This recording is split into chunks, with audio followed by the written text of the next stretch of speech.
అందరికీ నమస్తే. నేను మీ రేవతిని మాట్లాడుతున్నాను. 6th క్లాస్ ఇంగ్లీష్ నందు సప్లిమెంటరీ రీడర్ ఉంది కదా, అందులో first lesson a tale of two birds. ఈ లెసన్ యొక్క క్వశ్చన్ ఆన్సర్స్ని ఇప్పుడు మనం వీడియోలో చూద్దాము.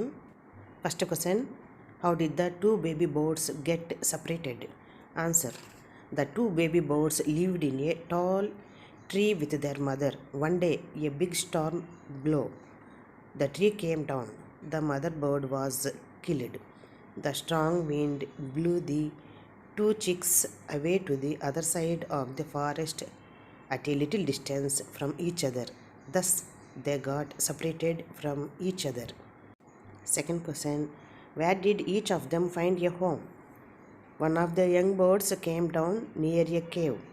A gang of robbers lived there. The other bird landed outside the ashram of a rishi at a little distance. Third question, what did the first bird say to the stranger? Answer, the first bird saw the stranger, within brackets the king. He called the robbers to hurry up and rob the man of his jewels and his horse. Indirectly, he asked the stranger to leave the place at once. Fourth question, what did the second bird say to him? The second bird welcomed the king to the ashram. He requested the stranger to drink water, take rest, and make himself comfortable. He added that his brother lived in the company of robbers, so he talked like them. Fifth question, how did the rishi explain the different ways in which the two birds behaved?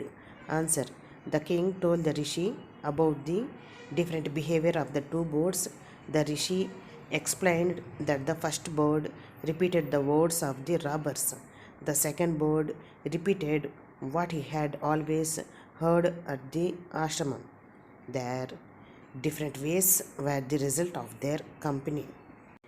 Next, sixth and final question, which one of the following sums up the story best? First one, a bird in hand is worth two in the bush. Second one is known by the company one keeps. Third one, a friend is need is a friend indeed. Correct answer is one is known by the company one keeps. So పిల్లలందరూ కూడా ఈ లెసన్కి question answers నీట్గా class వర్క్లో note చేసుకోండి. Video కనుక నచ్చితే like చేయడం మర్చిపోకండి. కొత్త వాళ్ళు సబ్స్క్రైబ్ చేసుకుంటారు కదూ. మళ్ళీ వీడియోతో కలుసుకుందాం. బాయ్ అండి. Thank you for watching.